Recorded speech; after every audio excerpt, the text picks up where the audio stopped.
फिर से स्वागत है मेरे चैनल पर। मैं हूं राज और आप देख रहे हैं हाईवे नाइट। तो दोस्तों, आज की जो कहानी है एक ट्रक ड्राइवर की है जिनका नाम है नरेश, और ये गुवाहाटी से और टाटा जमशेदपुर जा रहे थे। तो चलते हैं इनके कहानी में।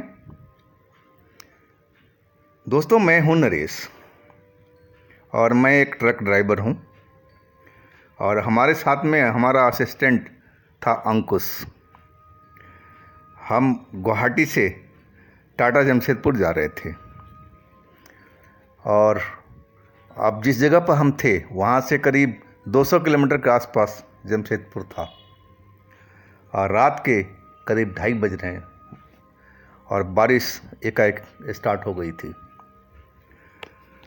और हम बारिश से बचते बचाते अपने ट्रक को और हाईवे पर चला रहे थे कि जहाँ जहाँ पानी इकट्ठा हो जाता था हाईवे पर, वहाँ पता नहीं लग पा रहा था कि वहाँ गड्ढा है या प्लेन जगह है। तो हम निकलते जा रहे थे। अचानक हमारी ट्रक झटका देने लगी। मैं फटाफट ट्रक को साइड में लगाया, तब तक ट्रक बंद हो गई। दोबारा स्टार्ट किया तो बिल्कुल आवाज़ ही कोई नहीं आई, जैसे कि बैटरी डाउन हो गया हो। मैं मुश्किल में फंस गया। बारिश का मौसम, धड़ाधड़ बारिश गिर रही थी। अब करें तो क्या करें हमने बहुत कोशिश किया अंदर से इंजन का बोनट वगैरह खोल करके, लेकिन हमें उसके जो कारण था वो पता लग नहीं पाया कि आखिर सेल्फ क्यों गाड़ी नहीं ले रही है। पानी की वजह से तो नहीं, कुछ शॉर्ट सर्किट हो गया तार में, हो भी सकता है, ऐसा भी पॉसिबिलिटी है। तो हम आराम से अपना गाड़ी में बैठ गए और सुबह का इंतज़ार करने लगे कि अब हमारे बस का तो बात नहीं था। अब तो बगल कस्बे से मिस्त्री वगैरह कोई लाना पड़ेगा, तभी बात बनेगी। अब तो रात हमारा इसी रोड पर कटना था। अंकुश बोला, उस्ताद अब क्या करेंगे, यानी कि अब करेंगे क्या? सुबह में हम में से कोई जाएगा बगल कस्बे में, वहाँ से कोई मिस्त्री लेकर आएगा, तभी ट्रक स्टार्ट होगा। ये तो बिल्कुल स्टार्ट नहीं हो रहा है। अभी हम लोग बातचीत कर ही रहे थे, तभी हमारे दरवाजे पर, ट्रक के खिड़की पर कोई दस्तक दिया। ठक ठक ठक आवाज़ आई। कोई लेडीज़ का आवाज़ भी आया, भैया भैया भैया। मैंने खिड़की में से झाँक के देखा तो एक औरत खड़ी थी, 30-35 साल के करीब, और वो सूट पहन रखी थी। पूरा बारिश से भीग रही थी, कपड़े एकदम चिपक गए थे बारिश से भीग भीग करके। और वो चिल्ला रही थी, भैया भैया आप हमें ट्रक के अंदर ले लो। ट्रक के, उसको बोला नहीं जा रहा था, थर थर काँप रही थी। शायद ठंड लग गया था बारिश में भीग करके, शायद यही हो सकता है। यानी कोई बात नहीं बहन जी, आप उधर से आ जाओ घूम करके। मैंने अंकुश से बोला, अंकुश दरवाज़ा खोल दो, कोई लेडीज है बेचारी, भीग रही बारिश में, अकेले है। अंकुश ने दरवाज़ा खोल दिया और हमारी तरफ वो सरकाया। वो सीट पर आकर के उसने दरवाज़ा बंद कर लिया। मैं फटाफट तौलिया दिया उसको, लेकिन मैडम लो अपने बाल वाल सुखा लो, और कपड़े जो गीले वो हो रहे हैं उसको साफ़ कर लो, और तुम्हारे पास में कुछ है नहीं। बोली, शुक्रिया भैया। और काँप रही थी और लग रहा था कि बहुत डरी हुई है। यानी कि मैडम हुआ क्या आपके साथ में, ये क्या चक्कर है, क्यों आप डरी हुई इतना दिख रही हो? वो कुछ बोलना चाहती थी लेकिन वो बोल नहीं पा रही थी, एकदम काँप रही थी, आवाज़ उसको सही निकल नहीं रहा था मुंह से। और आराम से वो अपना बाल को तौलिया पर ऐसा रख करके और बाहर के साइड में, रोड साइड में देखने लगी। बिजली चमक रही थी, बादल गरज रहे थे, झमाझम बारिश हो रही थी। तभी वो आगे देख करके एकाएक चिल्लाए, भैया भैया भैया वो देखो। यानी क्या चक्कर है भाई? मैंने सामने देखा, बिजली चमक रही थी, रोशनी आ रही थी, तो एक लंबा सा साया, बहुत लंबा, और उसका जो चेहरा मैं 1 सेकंड के लिए बिजली के चमक में देखा तो मैं खुद डर गया। इतना भयंकर चेहरा था वो। मैंने पूछा, मैडम क्या है ये? बोली भैया भूत भूत। अब फिर वो अपना तौलिया से चेहरा ढक लिया, जैसे तौलिया में ढक गई हो तो भूत उसको देख नहीं पाएगा। मैं तो खुद डर गया था कि ऐसा भूत भूत तो हमने कभी देखा नहीं, ना कभी वास्ता पड़ा हमारे साथ में। अंकुश का भी वही हाल था, वो भी डर गया बेचारा। बोला उस्ताद, धीरे से बोला, क्या है ये, क्या है ये। मैं कुछ जवाब ही नहीं दे पाया कि मुझे खुद पता नहीं था कि ये क्या है ये। अब मैं लगातार देखे जा रहा था उसको। वो एक जगह पर खड़ा था और हमारी ट्रक की तरफ देखे जा रहा था। उसकी आंखें जो थी, जब भी अंधेरा होता था, बिजली नहीं चमक रही थी, लगता था कि उसकी आंखों में बल्ब लगा हुआ है, एकदम लाल लाल सी रोशनी आ रही थी। मैं समझ गया ये तो बहुत बड़ा कोई शैतान है, शायद ये औरत के पीछे पड़ा हुआ है। मैं अपने मन में सोचा। औरत तो मुंह अपना तौलिया ढक करके और रो रही थी। अब मैं कुछ भी बोल नहीं पा रहा था, लेकिन मैं खुद डरा हुआ था। पता नहीं ये आफत कहाँ से आ गई। तभी अंकुश बोला, उस्ताद जी, ये इसी औरत के पीछे आया है। अगर तुम यहाँ नहीं बिठाते ना तो ये हमारे ट्रक के आसपास नहीं आता। मैं उसको शांत कराया, नहीं कि अंकुश चुप हो जा, चुप रह। फिर हमने एक चीज़ नोटिस किया कि वो हमारे ट्रक के आसपास भी नहीं आ रहा था, ट्रक से 10 फुट की दूरी बना कर था। ये चक्कर मेरे को बाद में समझ में आया।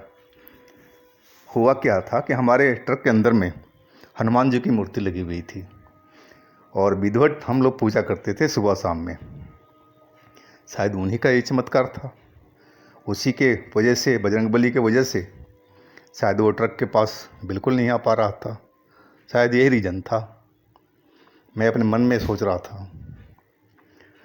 और जब भी बिजली चमकती वो बिल्कुल दिखाई पड़ जाता, कभी सर हमारी तरफ में देखते हुए, कभी दूसरी साइड में, लेकिन खड़ा एक ही जगह पर था। बारिश का उस पर कोई असर नहीं हो रहा था। झमाझम बारिश गिर रही थी, लेकिन उसका भीगने का कोई असर उस पर बिल्कुल नहीं हो रहा था। वो लगातार वहीं खड़ा रहा। मैं समझ गया कि ये हमारा ट्रक को ये छू नहीं पाएगा। मेरे मन में ऐसा लगा कि ये बजरंगबली का ही चमत्कार है कि हमारे ट्रक को छू नहीं पाएगा ये। फिर मैं मैडम को बोला, मैडम आप बिल्कुल डरो नहीं, ये शैतान हमारे ट्रक के पास भी नहीं आ सकता है। कि हमारे ट्रक के अंदर में देखिए ये बजरंगबली की मूर्ति लगी हुई है और हम लोग सुबह शाम पूजा करते हैं विधिवत ढंग से, और हम भक्त भी हैं बजरंगबली के, तो आप बिल्कुल मत डरिए। उसने तौलिया हटाया अपने चेहरे पर से, देखा और बजरंगबली को छू करके प्रणाम किया उस औरत ने। और फिर भी बैठी कांप रही थी वो। अंकुश ने देखा तो वो भी बजरंगबली के हाथ जोड़ के प्रणाम किया। मेरे मन में तो बिल्कुल लग रहा था कि अब हमारे ट्रक के आसपास ये शैतान तो बिल्कुल नहीं आ सकता। ऐसा मेरे दिल में बार बार उठ रहा था कि बजरंगबली हमारा रक्षा कर रहे हैं। और वही हुआ। पूरी रात निकल गई, लेकिन हम लोग ट्रक से नीचे उतरे नहीं बिल्कुल भी। 2:30 बजे से लेकर के सुबह के 5 बज चुके थे और वो शैतान पिचास जो भी था, छलावा, वो बिल्कुल अपनी जगह पर कायम था। जब सुबह की लालिमा फैली और रोड पर ट्रैफिक चलना शुरू हो गया और बारिश बंद हुई, हल्की फुल्की जब रह गई थी, तब हमने देखा तो वो अपनी जगह पर बिल्कुल नहीं था। फिर भी हम डर से ट्रक से उतरे नहीं बिल्कुल भी। जब पूरा एकदम दिन निकलने लगा, सूरज चमकने लगा सही ढंग से, तब हमारी जान में आया। तो मैंने पूछा, मैडम आप अकेले कैसे आ रही थी इस रोड पर? वो बोली कि बगल में हॉस्पिटल है और हमारे बाबूजी, ससुर जी वहाँ पर भर्ती हैं और बच्चे हमारे घर में हैं। तो स्कूटी लेके हमारे हस्बैंड आए थे और बोले तुम घर पे चले जाओ, बच्चे को देखो, अकेले हैं और वो हॉस्पिटल में रुक गए। लेकिन एक गड्ढे में हमारी स्कूटी फंस गई, मेरे से निकल नहीं पाई। मैं बहुत निकालने की कोशिश कर रही थी लेकिन वो निकली नहीं। तभी मैं देखा तो सामने शैतान खड़ा था और मैं स्कूटी छोड़ करके सीधा रोड पर भागना शुरू कर दिया बारिश में ही। तो आपका ये ट्रक नज़र आया, यानी कि आपकी स्कूटी अब अभी भी वहीं होगी। बोलती शायद अगर कोई ना ले गया हो तो उसी गड्ढे में पड़ी होगी। चलिए हम लोग चलते हैं। हमने ट्रक को लॉक किया और करीब 500 मीटर के पास में आगे गए तो साइड में स्कूटी उनकी नज़र आ गई। अगला पहिया एक गड्ढे में गिरा हुआ था और पीछे से उठी हुई थी। यानी कि आपको चोट तो नहीं आई लगी थी जब स्कूटी गिरी थी? बोले हाँ चोट तो लगा। फिर उन्होंने दिखाया बाजू, वहाँ चोट लगा हुआ था और एक जगह और भी छिला हुआ था। यानी चलिए शुक्र है कि आप बच गए। फिर हमने तीनों ने मिल करके स्कूटी को बाहर निकाला। बहुत ज़बरदस्त ढंग से पहिया फंसा हुआ था किसी पत्थर में, शायद वो कोई मेन होल वगैरह था और उसमें उनका फंस गया था पहिया। थोड़ी सी हमने स्टार्ट करने में मेहनत की, करीब आधे घंटे के बाद वो उनकी स्कूटी स्टार्ट हो गई। फिर हमने बोला आप जाइए अपने घर पर, अब कोई डरने वाला कोई बात तो है नहीं। उन्होंने बहुत दुआएं दी हम लोगों को कि आप लोग नहीं होते तो हमारा क्या होता। यानी कि सब परमात्मा है, सब बजरंगबली की कृपा है। कहीं भी रहिए बजरंगबली को याद रखिए, कुछ नहीं होगा, ये मेरा दिल बोल रहा है। फिर उन्होंने बजरंगबली को एक बार नमस्ते किया और हमें शुक्रिया कह करके अपने घर की ओर चल दिया। फिर हम लोग ट्रक के पास में आए और दोबारा स्टार्ट करने की कोशिश किया लेकिन बात बनी नहीं। मैंने अंकुश से बोला, अंकुश देखो पीछे कस्बा है जिधर मैडम का स्कूटर हम लोग निकाले थे, आप थोड़ी देर में चले जाओ और देखो वहाँ कोई ना कोई मिस्त्री मिल जाएगा, बुला कर ले आओ, तभी हम लोग आगे जा पाएंगे। और कुछ चाय नाश्ता भी लेते आना। और अंकुश बोला ठीक है उस्ताद। और करीब 9 बजे के बाद में हमने अंकुश को भेज दिया कि तब तक दुकानें खुल गई होती। करीब 1 घंटे के बाद में अंकुश एक मिस्त्री को मोटरसाइकिल पर ही लेकर आया, उसी का मोटरसाइकिल थी मिस्त्री की। और उन्होंने देखा पूरा इंजन को, बोला भाई ये देखो ये फॉल्ट है, एक जगह से तार जली हुई थी और उसी वजह से सारा कांड हुआ था। फिर अपने बैग में से उतना तार काट करके दूसरा जॉइंट लगा करके टेप उप करके और बोला आप स्टार्ट करो। स्टार्ट किया, गोले की तरह ट्रक स्टार्ट हो गया।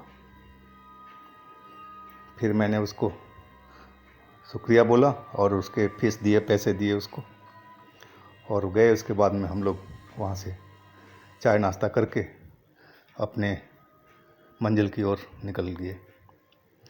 तो दोस्तों आज की कहानी हम यहीं समाप्त करते हैं। आशा करता हूँ कहानी पसंद आई होगी और हमारे चैनल को लाइक कीजिए, सब्सक्राइब कीजिए, शेयर भी कीजिए। और हमारा ये नया चैनल है, थोड़ा सा आगे बढ़ाने में आप लोग मदद कीजिए, सपोर्ट कीजिए। और हाँ दोस्तों, आपके पास भी ऐसी कोई अपनी कोई आप बीती हो, कहानी हो किसी दोस्त की, मित्र की, तो हमें व्हाट्सएप नंबर पर या इंस्टाग्राम पर शेयर कीजिए, हम आपकी कहानी ज़रूर बनाएंगे। तो हम मिलते हैं अगले दिन एक नई कहानी के साथ में। आप लोग अपना ध्यान रखिए, भगवान आपको खुश मंगल रखे। नमस्कार।